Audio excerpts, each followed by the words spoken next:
想我堂堂镇国公府，外表光鲜，内里为了给阵亡将士家属买炭，连假山都敲碎卖了，穷的贼来了都得哭。爹，您这大清早的，抱着皇上御赐的黄金锁子甲去哪儿啊？闭嘴，小声点，老子去修甲。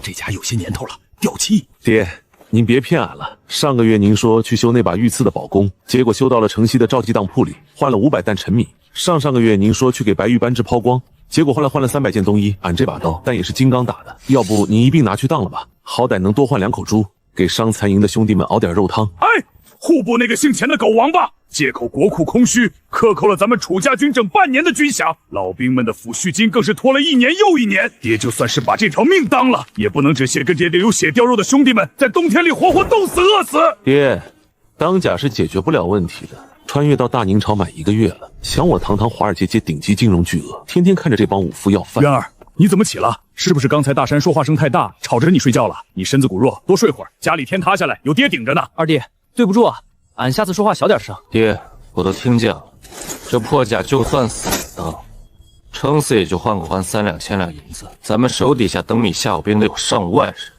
这几千两扔进去，连个水花都打不起来。可户部尚书钱无度那老匹夫，摆明了是要用钱卡我们的脖子，逼我交出兵权。爹能咋办？爹总不能带着兵去把户部抢了吧？打仗您是天下第一，但这算账吗？爹，能用银子砸死的人，就别浪费您的刀。二弟，你是不是个又软又小？怎么砸死人？还得是按着斩马刀好使。大哥，这就叫格局。户部不给钱，咱们就自己去拿。钱无度不是卡咱们脖子吗？那咱们就把整个京城的钱袋子全都装进咱们镇国公府的口袋里。渊儿，你要去抢钱庄，使不得呀，那是杀头的大罪。你就算要抢，也是爹去蒙面抢。你好好在家读书。爹，读书人抢钱怎么能叫抢呢？那叫融资，叫借债。爹，您信我一次，这套铠甲放回去，换身你最威风的蟒袍。咱们今天不当东西了，咱们去京城最大的酒楼摆桌宴席。摆宴？咱家连买肉的钱都没了，还摆宴？请谁啊？请全京城最有钱的商贾，还有那些家里穷的只剩钱的达官显贵。今天我要给他们发一张能赚大钱的借条。记住，今天出门，咱们不是去要饭的，咱们是去给他们送一场泼天的富贵。长风，去把你二弟那件唯一没打补丁的绸缎衣裳拿出来。今天爹带你们去送富贵。我的金融镰刀已经等不及了。大宁朝的韭菜们，准备好迎接我的降维打击了吗？楚老将军，您今日设宴，草民们本该受宠若惊，但若是为了军饷的事儿，不瞒您说，最近生意难做，地主家也没有余粮啊。是啊，老将军，不在咱们不捐，愿凑出砸锅2文银，全当是请前线的将士们喝碗热汤了。放你娘的屁！你刚才从马车上下来的那个脚踏垫都不值50两，你们这是打发叫花子呢？大公子息怒，我们是良民，交过赋税的。这军饷发不出来，那是户部的事儿。您就算把我们杀了，也榨不出多少油水啊！关老板说的对，军饷发不出，确实是户部问题。二公子，京城谁不知道楚家二少爷是个手无缚之力的文弱书生？诸位老板误会了，家父今日请各位来，我们楚家丢不起这个人。哦，那二公子叫我们来，所谓何事？送钱，给各位送一场稳赚不赔的泼天富贵。镇国公府穷的连下人月钱都发不出，还大言不惭给京城首富送钱，滑天下之大稽。儿啊，咱别吹牛了行吗？爹的底宽都快当穿了，哪来的钱送他们啊？此物名为镇国公府抗敌专项债券，这是何物？当票吗？不，这是借条，但它是全天下最高级、最安全的借条。各位手里都有闲钱，放在地窖里发霉，或者放借款担惊受怕。现在买我楚家的债券，期限1年，期限停，1年之后凭此券，我楚家连本带利还给你们，年息1分5厘。1分5厘，对于上万两的大额资金来说，这简直是白捡的巨款啊！二公子，利息虽高，但恕草民直言，贵府现在入不敷出，1年之后拿什么还我们分息？哈哈哈哈哈哈！问得好，我楚家虽然现在没现银，但我们有大宁朝最无敌的军队，有皇上亲赐的免死铁券，有边关60万军民的民心。诸位，你们买的不是纸，是大宁朝的国运。是我楚天雄老将军的不败金身。我爹只要在边关1天，大宁朝就不会亡。只要大宁朝不亡，皇上就不会看着我们楚家破产。这笔钱表面上是我们借的，实际是拿整个大宁朝的国库在给你们做担保。你们难道信不过大宁的国运吗？一顶大帽子扣下来，谁敢说信不过国运？那可是要诛九族的。各位，这笔钱是用来保家卫国的，谁买了，谁就是大宁朝的爱国义商。认购10万两以上的，家父将亲自披挂上阵，为各位的商号题写醒镇国一生牌匾。有了这块财牌，以后你们的商队在大宁朝走南闯北，山贼绕道，官府放行，这笔无形的财富，不用我教你们怎么算吧。镇国义商的牌匾，镇国大将军亲自题字护航，这哪里是借钱？这分明是花钱买了一张下无敌的护身符啊！商人们最缺的就是安全感。这抗敌债券一共只发行100万两，今天醉仙楼只放出50万两的额度，先到先得，售完即止，给各位一盏茶的时间考虑。不用考虑了，草民号认购15万两，大将军的牌匾，草民要定了。万胖子，你不讲武德！我祥瑞绸缎庄认购10万两，我出8万两，别欠我留5万两。老子戎马一生，跟别人借钱从来都是被翻白眼。今天小儿子拿几张破纸画了个饼，这群铁公鸡竟然哭着喊着要把钱塞给我。渊儿，这钱，爹，收好。我就说嘛，能用银子砸死户部尚书，您就别去当您的铠甲了。二弟，你会法术吗？这不叫法术，这叫金融。走吧，咱们去户部大门外转转。我倒要看看钱无度那个老王八蛋，看到我们拿着50万两银子发军饷，会不会气得吐血？算算时辰，楚天雄那老匹夫也该来衙门门前闹事了吧？那楚将军半年的军饷没发，听说楚老将军竟又抱着御赐当铺换粮呢。哼，一介武夫也配跟本官斗？皇上忌惮楚家军久矣，本官卡他的军饷那是体察圣意。只要楚天雄今天敢在户部衙门撒野，本官立刻参他一本，骄兵悍将，逼宫朝廷。到时候看他交不交兵权。钱无度，你个克扣军饷的老匹夫，给老子滚出来！楚天雄，你要造反吗？你竟敢强闯衙门，老夫今日必上金銮殿参你一本。参俺爹，俺先把你劈了。大哥，斯文点，咱们是来跟钱大人讲道理的。钱大人误会了，家父此番前来不是来讨要军饷的。不是来要军饷的？怎么，二公子难道是来替你爹求情的？若是楚老将军肯主动上交1半的兵符，先拨给你们1个月，就可以。钱大人，我我说了，我们不来要钱，我们是来发钱。楚家军的兄弟们，朝廷说国库空虚，户部说没钱给你们发粮，但我楚家绝不让流血的兄弟再流泪。抬上来！开箱！这怎么可能？镇国公府早就穷得揭不开锅了，你们哪来这么多现银？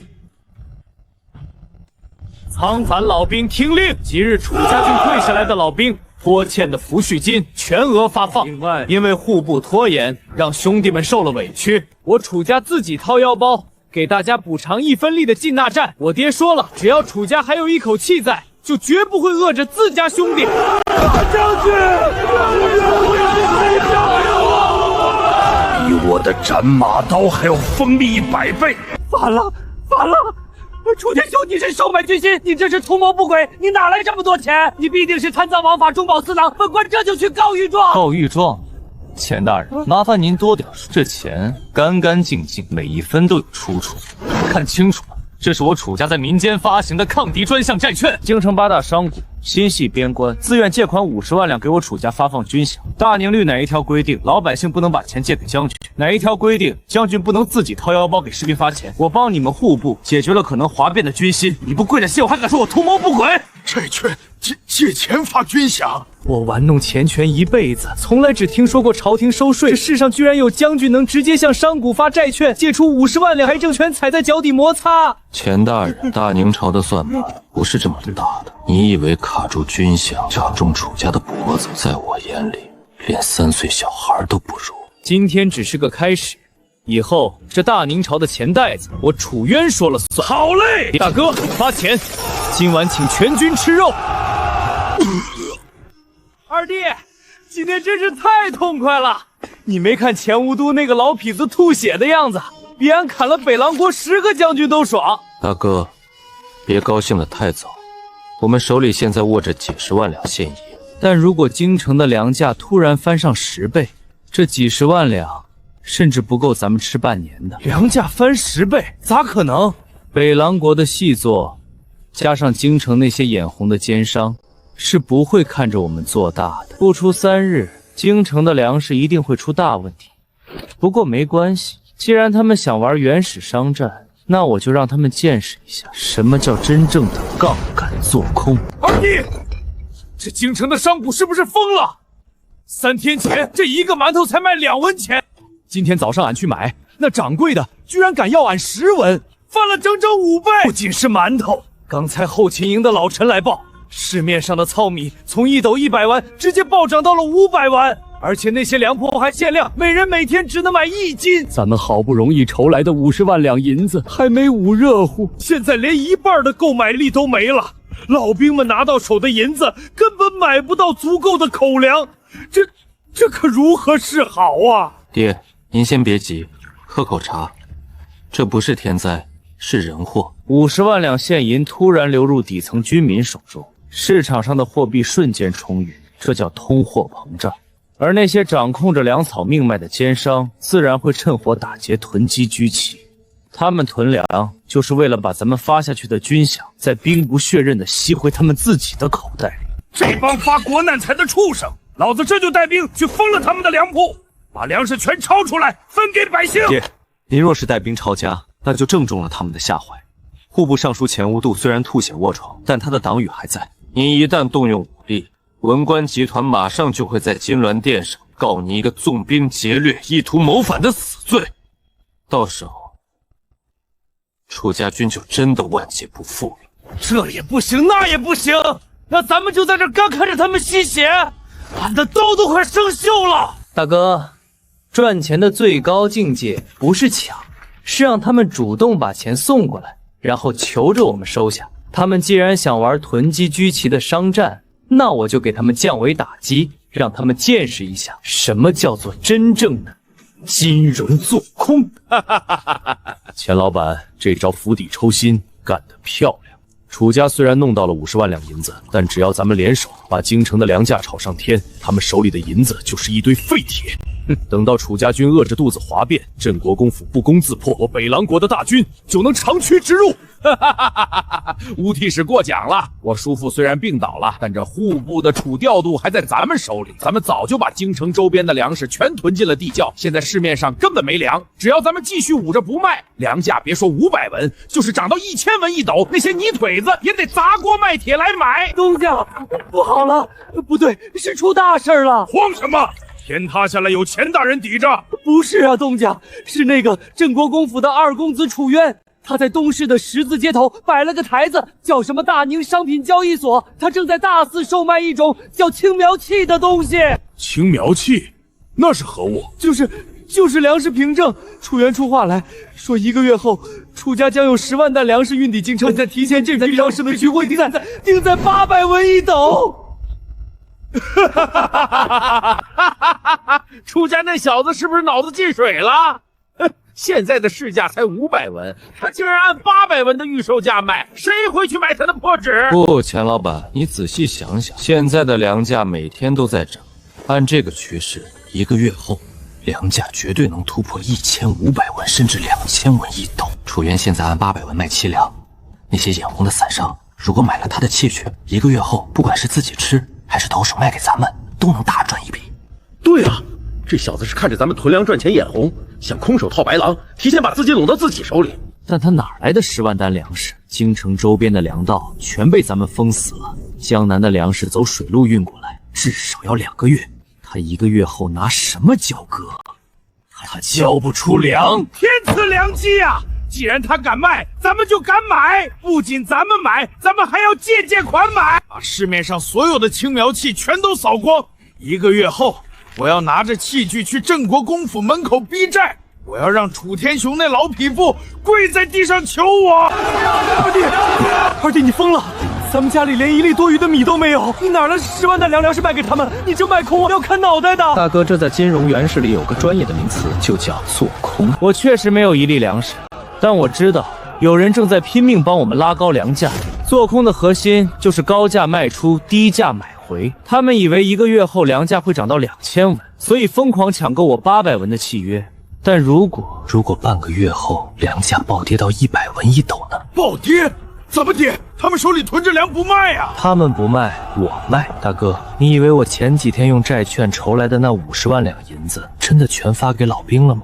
我早就拿出30万两，秘密派人南下，走漕运水路，以30文1斗的底价，疯狂收购了江南12府的陈化粮。算算日子，再有10天，整整20万束的江南平价粮就会通过我打通的内河暗渠，神不知鬼不觉地抵达京城。等到交割日那天，我会亲自砸盘，我要让这些发国难财的商人全部爆仓，后悔莫及。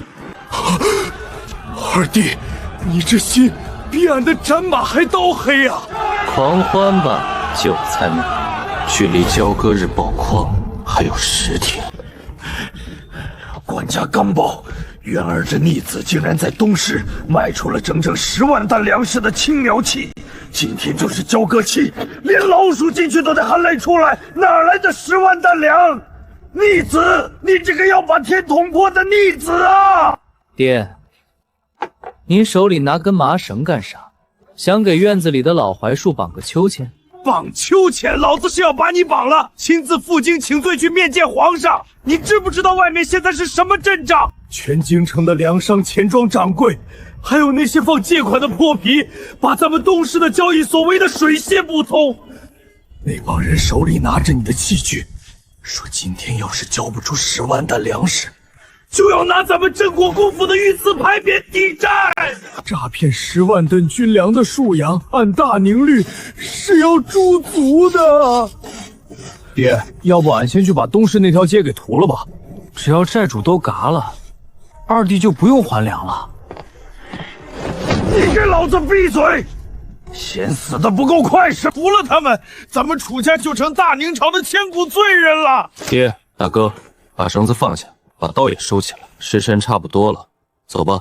儿子带你们去东市看一场大戏，一场不用刀枪却能让这帮奸商害怕的大戏。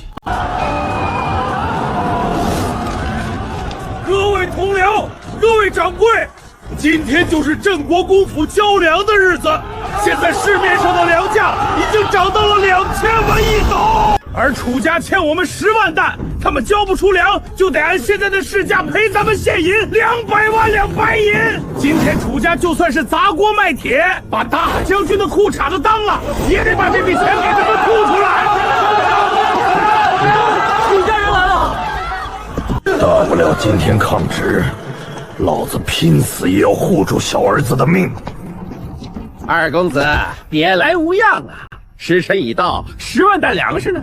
怎么连个二公子会仙法，能凭空变出粮食来？二公子，大宁律法森严，若是今日交割失败，不仅您要下大狱，就连楚老将军一世英名，恐怕也要毁于一旦了。你们这2个小人！爹，各位，既然大家都是生意人，那就按规矩办事。各位手里的青苗器玉树价是800文1斗，现在市价是2000文。如果我交不出粮，我确实要赔得倾家荡产。算你识相，那就拿银子来。但是，谁说我交不出粮？你哪来的粮？京城周边的粮道全在我们手里，哪怕是一只鸟也飞不进10万吨粮食。所以，我没走陆路，我走的是漕运水路。报！禀大将军二公子，江南12府紧急调拨的平价粮已抵达通州码头，整整200艘大型漕船，共计20万只新粮，正在卸货入库。20万是江南的粮食怎么可能这么快？资本的速度永远超乎你们的想象。大宁商品交易所现在发布最新公告，即日起，镇国公府的20万石新粮面向全京城敞开供应，不限量，不搭售。今日现货粮价1斗100元。我操了！100元！楚元，你这是要逼死我们呀！逼死你们！发国难财的时候，怎么不想起那些饿死的百姓？大宁律法管不了你们囤积居席，那我今天就用金融的手段，把你们吃进去的民脂民膏连本带利的剖出来。楚二公子，我错了，我求求你，800文我不要了，我还给你，你把定金退给我吧。定金是不可能退的，这辈子都不可能退的。不过，我看钱老板在京城的这38家粮铺地段不错，既然你破产了，不如打包卖给我吧，我出1000两买你全部产业。大山，这就赢了？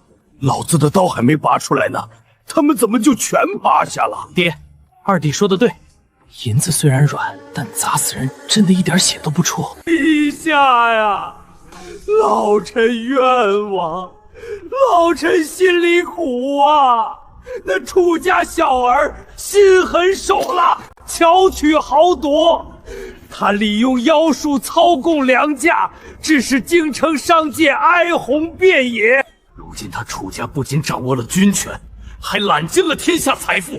大明律明确规定，武将世家不得与民争利。楚家此举分明是包藏祸心，一同谋反啊！陛下，请陛下查封楚家商后，严惩楚渊，以正国法。自古帝王最怕功高震主和富可敌国，楚天雄握着兵权，现在楚渊又控制了京城财权，要是再不打压，这大宁朝到底是姓李还是姓楚？传朕旨意，命御卫军统领张体制带领1000禁军，即刻查封楚渊名下所有商号粮仓，将其所有账册现银全部抄入国库。若有违抗，以谋反罪论处。陛下圣明。楚家，你再能赚钱又如何？皇权在即罪。狗娘养的文官，老子在边关替他们卖命，他们居然敢在背后捅刀子，派兵来抄咱们的家。爹，只要您一句话，俺今天就杀出一条血路，咱们爷俩回边关落草垂犒去！闭嘴！渊儿啊，这可是御林军，代表的是皇上，咱们赚的钱再多，也挡不住皇上的圣旨啊！你赶紧从后门走，爹拼了这条老命给你拖住他们。你们这火爆脾气什么时候能改改？他们是来抄家的，又不是来抄斩。做生意嘛，最重要的是和气生财。你们把刀放下，去泡2杯好茶，准备迎接咱们的大股东。大股东？啥是股东？奉天承运，皇帝诏曰：镇国公之子楚渊罔据国法，与民争利，即日起查封其名下所有商会产业，1干银两全数充公。楚二公子，是你们自己把银库的钥匙交出来，还是本统领亲自带人去砸门啊？你敢砸一个试试？大哥，退下。赵统领一路辛苦，查封商会没问题，钥匙就在这里。银库里现在放着刚从各路粮商那里收来的现银，加上这几天商会的流水，差不多有500万两。不过，在各位查封之前，我作为商会通知节，有义务向查封人员展示一下我们商会的股权结构书。毕竟你们抄的不是我楚渊一个人的家。大宁天下商会最大控股人长乐宫太后娘娘出资30万两，从内都私房钱中占股30%，每月分红，专供太后娘娘修缮颐和园及礼佛之用。你说什么？太后娘娘是你们的股东？商会第2大控股人乾清宫景泰皇帝陛下出资20万两，占股20%。这笔钱每月的红利是皇上准备用来给皇后娘娘办寿宴的专项资金。第3大股东京城防卫营统领，也就是您赵统领的顶头上司王大将军占股5%。第4大股东户部左侍郎兜底占股3%。第5大股东大理寺卿占股占杀2%。我深知吃独食死得快，打着镇国公搜底的高息旗号，全瞒着同僚把私房钱和黑钱投进了我的商会。赵统领，各位大人，商会里的500万两银子确实都在地里，但是其中有150万两是太后的。100万两是皇上的，还有几百万两是满朝文武的。你们现在就可以拿走钥匙去贴封条。但是如果明天太后发现她的颐和园修不成了，皇上发现给皇后办寿宴的钱被御林军抄了，满朝文武发现他们的私房钱被户部充公了，赵统领，您觉得是你们九族的人头加起来多，还是这地库里的银子多？这哪里是抄楚家，这分明是抄我自己的九族啊！皇上让我查封，没说这是他老人家自己开的黑店啊！误会，这全都是误会。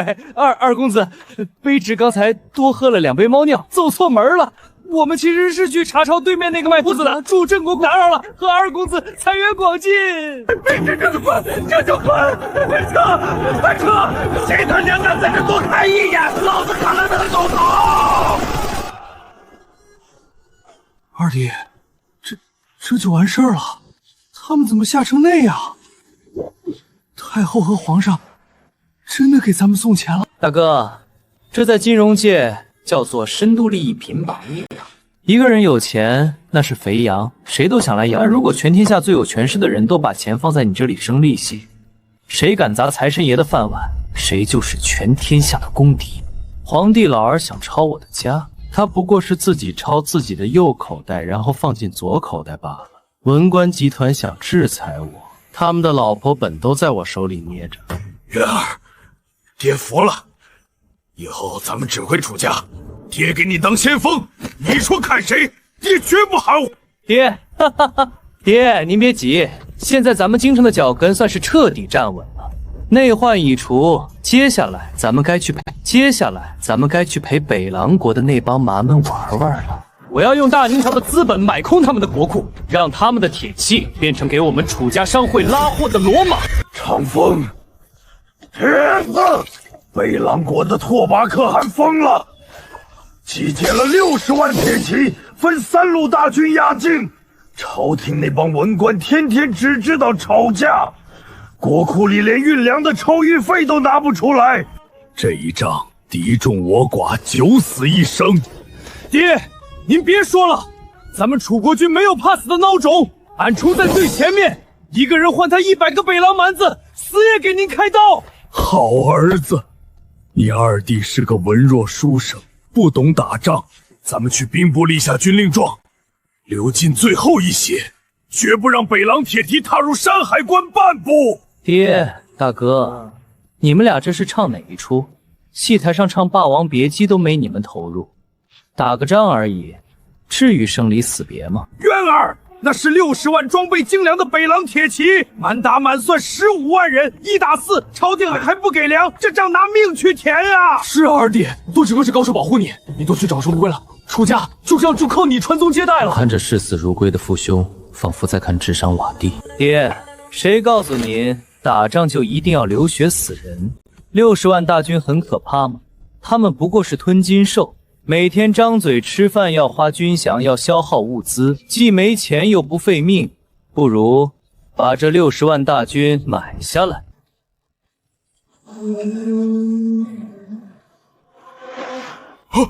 二弟，你抢了玉皇大帝的国库吗？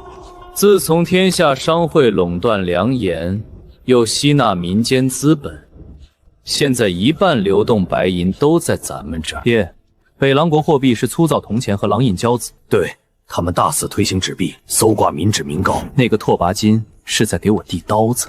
这场货币战争，我要让60万大军不战而溃。第一步，输入通胀，劣币驱逐良币，把这500万两白银疯狂砸入北狼国的市场。等一下，白银给他们，那不是送钱给他们打咱们吗？用真金白银买东西不卖东西，他们的铜钱和纸币就会贬值成废纸。第二步，物资抽血，切断供应，只要是粮食和铁器，全部买空，拉回大明朝。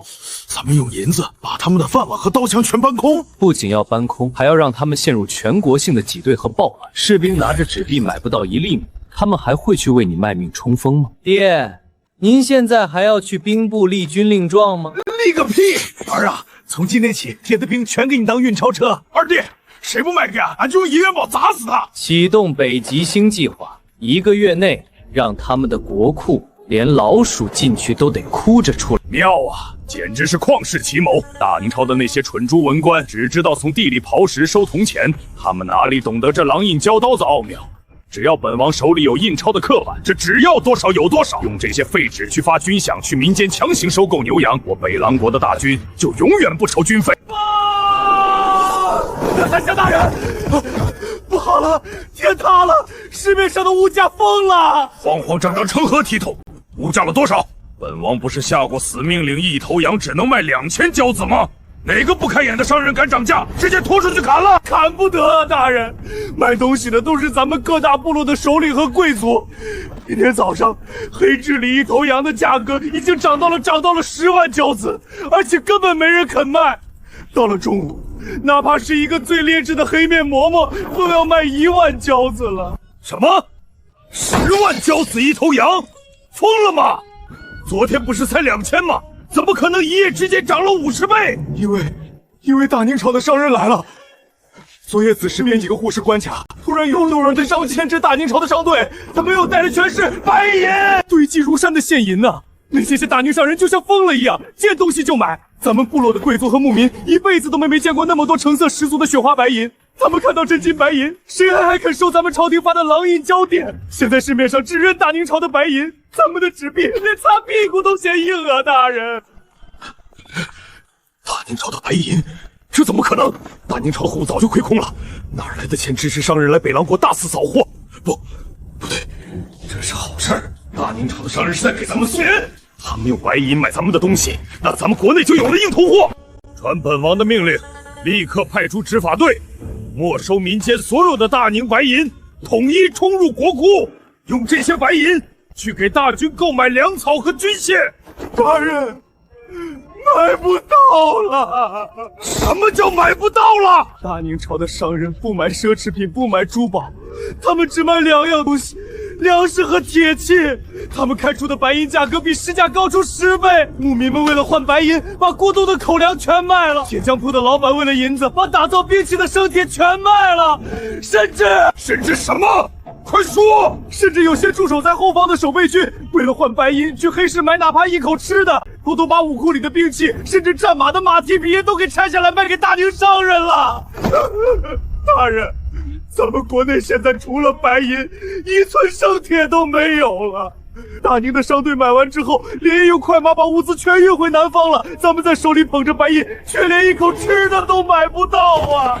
输入通胀，劣币驱逐良币，最后再来一招物资抽血，在大宁朝这股恐怖的资本洪流面前，瞬间是撕得粉碎。大宁朝的商人根本不是来做生意的，他们是来执行经济屠杀的。完了，拓跋金，你给老子滚出来！阿史那将军，你不在前线督军，跑回来干什么？督军？老子督个屁的军！你看看你发给老子的这些破纸，上个月发军饷，你说这只能当钱用？老子的士兵拿着这些废纸去后方买粮，人家粮商连看都不看一眼。60万大军已经断粮3天了，将士们现在饿得连马鞍上的皮绳都要啃了。你再不给老子弄出真金白银和粮食来，不用大宁朝的军队动手，老子的60万大军立刻哗变，第一个先把你这王朝给踏平了。资本的力量，这就是大宁朝背后那股神秘资本的力量。不出一兵一卒，竟然用一堆银子把北狼国逼到了绝境。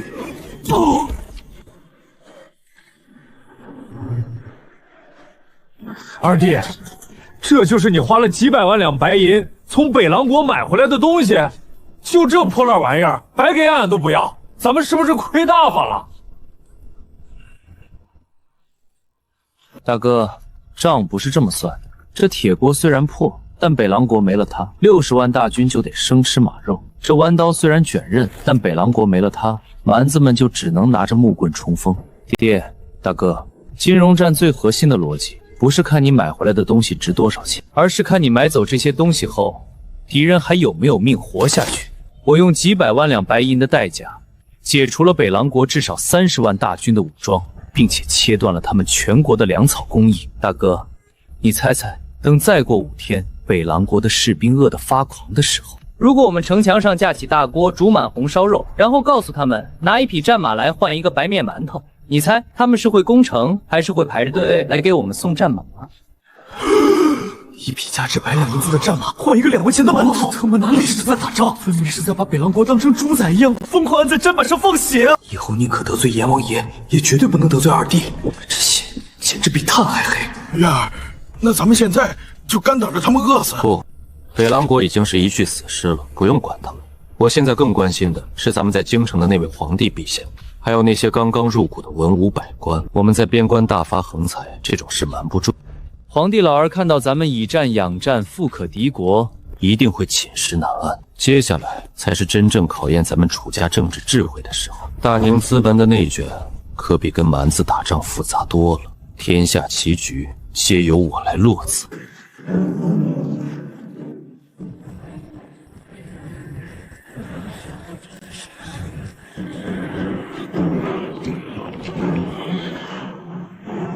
排队，都给老子排好队！插队的没有馒头吃。这位大宁的军爷，我这匹马是纯种的汗血宝马，能换2个馒头加1勺肉汤吗？汗血宝马怎么了？咱们二公也说了，现在的规矩是1匹马换1个白面馒头。你要是再加一具完好的金刚铠甲，可以给你添1勺肉汤，爱换不换。后面还有几万人排队呢。换，我换，铠甲也给您。真疼！现在快比1000天的馒头全卖给咱们了，这妈的，俺觉得俺这半辈子都白活了。这叫降维打击，大哥。人饿到极致的时候，别说战马，就是亲生儿子都能易子而食。拓跋金的货币体系崩溃，导致他们国内1粒粮食都运不过来。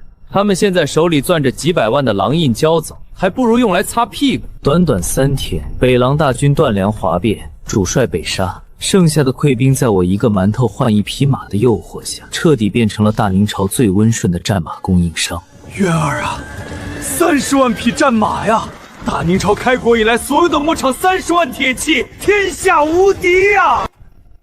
天下无敌，爹，在朝堂上，将军天下无敌，往往意味着他离死不远了。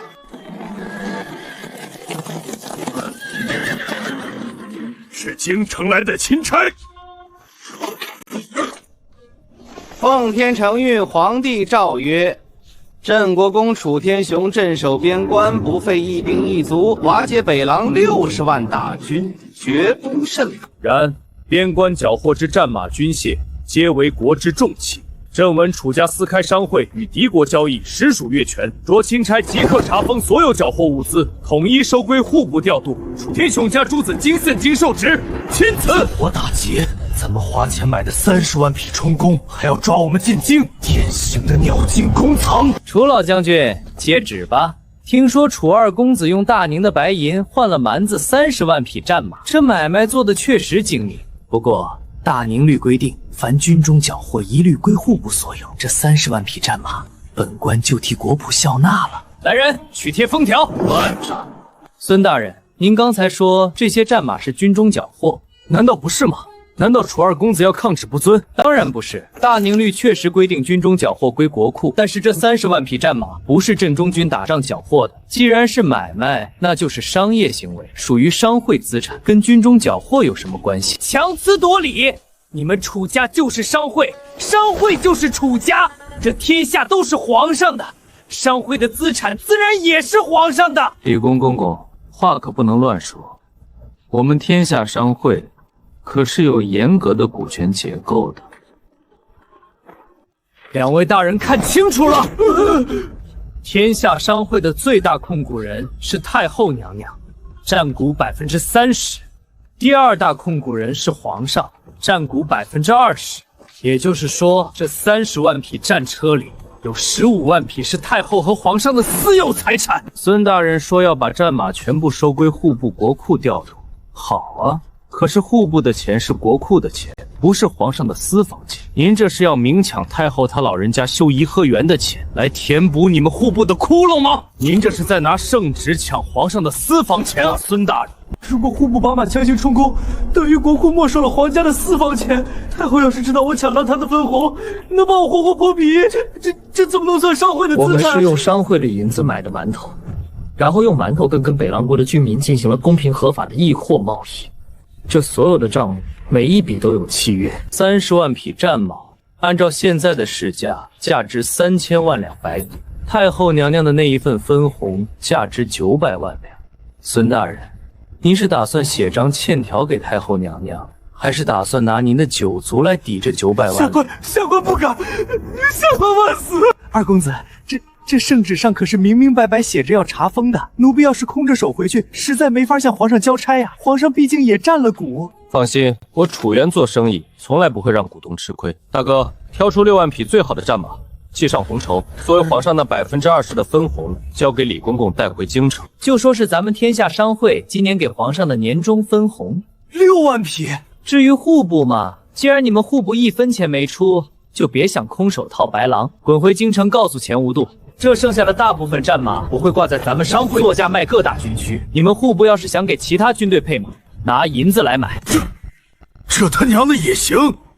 老子前半子的兵书都白读了。爹，北方的战事彻底结束了，但京城的政治仗才刚刚开始，咱们是时候进京了。大明朝的权力中心，准备好迎接真正的资本独裁了吗？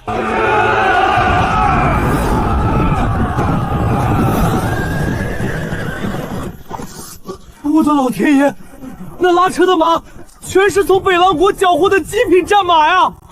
拿战马拉运钞车，这楚家现在到底有多有钱？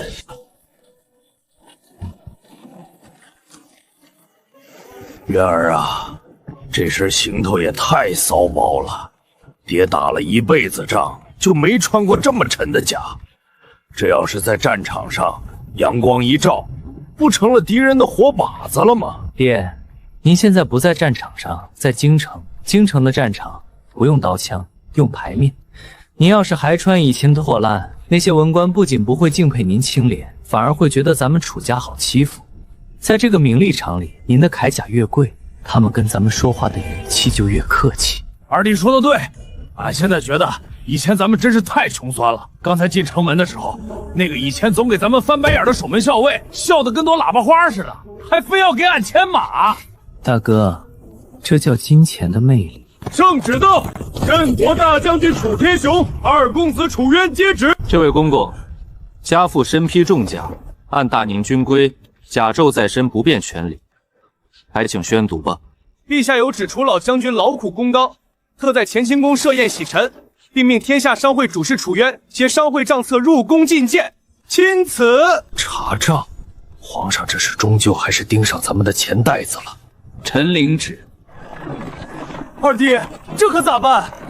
虽然太后和皇上是咱们的股东，但他们要是耍赖，非说商会的钱全是国库的，要强行把账本收走，咱们还能在皇宫里跟他们动手不成？